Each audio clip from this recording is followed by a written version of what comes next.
Hey there YouTube, Mr.Lubufu here again with Khans of Tarkir complete set review, again mostly focused on for limited, help you guys do well during your release and pre-release events. This time we're covering green, let's just go ahead and hop right in.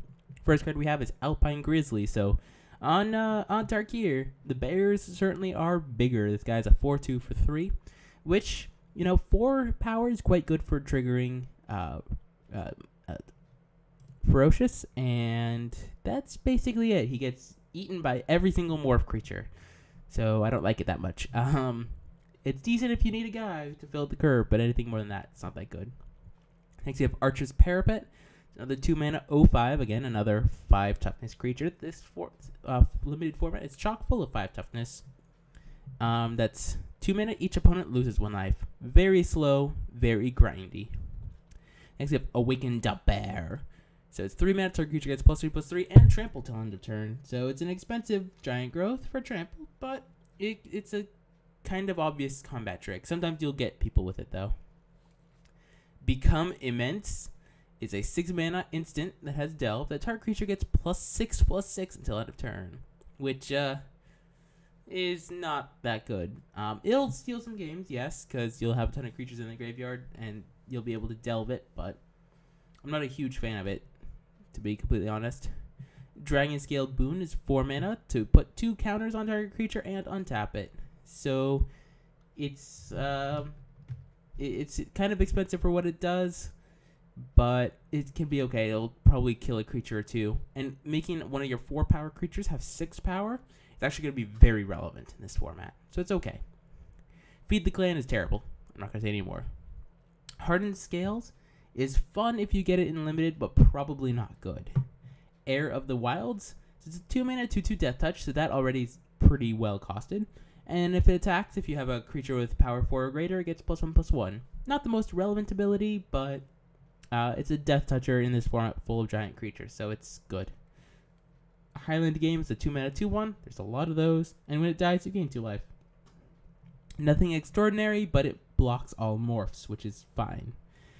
Hooded Hydra is a limited bomb. I don't need to say anymore. It's quite good. Hooting Mandrills is a 6 mana 4/4 with Delve and Trample. So if you get this to cost 4, you're probably on the right track. 4 or 5 and you're pretty good. So it doesn't have as high a Delve cost as some other cards for it to be well costed, so it can be a decent common. Now they reprinted Incremental Growth. For those of you that were around, Incremental Blight is actually insane, so that's why they didn't reprint that one. But Incremental Growth, it's okay. In this format, I think it's actually going to be quite strong. The goal of this limited format is to make a creature that has more than 5 power. Because once you get past that, or like even 5 power is good. Because then you can just beat past all of the giant walls. And this one has the possibility to make 2 or 3 creatures just really good. Next you have Kin Tree Warden. It's a 1 mana 1/1 with Regenerate and Morph. Not the most impressive, but it can block some things. There's not a lot of trample running around, so it's fine. Longshot Squad's a 4 mana 3/3 with Outlast that each creature you control with a +1/+1 encounter has reach. It's decently costed, and it can get to become a 4/4 or 5/5, which that's typically what you're looking for. It's very defensive though if you want to get that big. Next you have Meandering Tower Shell, which is the biggest butt of the format. It's a 5/9 island walk that when it attacks, exile it. Return to the battlefield under your control, tap to attack you at the beginning of your next declare attacker's phase. So it's very, very, very slow when it comes to attack, but when it wants to defend, it blocks everything. So keep that in mind. Naturalize, a decent reprint. It'll be okay in limited. There's not a lot of artifacts or enchantments, but it's okay. Next we have Pine Walkers. It's a 5 mana 5/5, which that already checkmark. Good. Having 5 power, relevant. In addition, when it has Morph, that when it or another creature is turned face up, you can untap it. So pretty good. This guy's a strong uncommon in this set. Next you have Rattleclaw Mystic. It's a good rare. It ramps you. It's a good card to have in limited. There's very few, if any, of these effects. So definitely a card you want to have if you're playing in even in like 2 of these colors.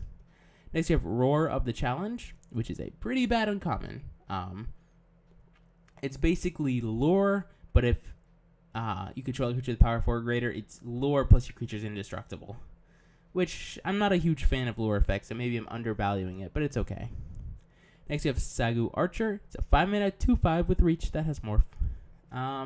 Not super impressive. It does have 5 toughness. As I said, lots of things with 5 toughness. Savage Punch, one of the best commons in the set for green. It is just fight, but if you have a creature that has power 4 or greater, it gets +2/+2 first, which the effect is quite relevant. We saw that in Hunt the Hunter. So this card, strong. Scout the Borders is okay. It's one of the cards you're really looking for if you're building the Delve deck. So it's fine there.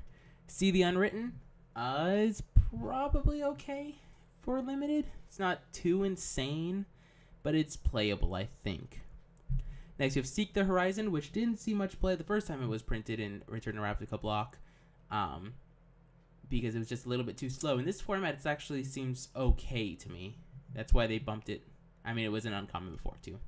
Next, you have Smoke Teller, so it's a bear.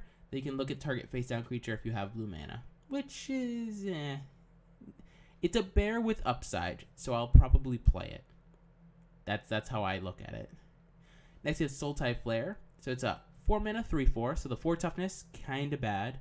But whenever a creature you control toughness 4 or greater dies, you gain 4 life. So it's okay. There's, as I said, a lot of 5 toughness guys. So this, you won't be blocking with him a lot, but if you have other creatures, you can. Next, you have Temur Charger. It's a 2-mana 3/1 that you can also morph. That if it's turned face up, target creature gains trample. It's okay. Nothing extraordinary, but it's not bad. Next, you have Trail of Mystery. Certainly one of these build around me rare enchantments that whenever a face down creature enters the battlefield, you may search your library for a basic land, reveal it, put it into your hand, and shuffle your library. And when a creature you control, whenever a permanent you control is turned to face up, if it's a creature, it gets +2/+2. So it's okay. Actually, no, it's pretty bad, but it'll be fun to do it once and then get wrecked by good decks. Tusked Colossedon, 6-mana 6/5. This guy is good. He's real good. He has 5 toughness, so he can block well. He has 6 power, so he beats through all the 5/5s, or mostly 4/5s in this format. So this guy's good. It's a good common. Next, you have Tusk Guard Captain. It's a 3-mana 2/3 that also has Outlast. So if you are able to build the Outlast deck, this guy is quite good, because giving each creature with +1/+1 counters trample is strong. Here we have the Windstorm Reprint. There's not a lot of flying in this format, but if you have a weakness to it and you're playing green, this is definitely a card to pick up. And lastly, Woolly Loxodon. So it's a 7-mana 6/7, or it morphs for 6, which is okay. Not super impressive. I mean, the body is really big, so it has one of the biggest bodies. Having 7 toughness means it's hard for a lot of things to deal with it. So that's a thing, but it does still cost 6 if you morph it. So anyway, that's it for green. Thank you guys all for watching. Rate, comment, and subscribe. Let me know what you guys think in the comments down below, and be sure to check out the other parts to this series.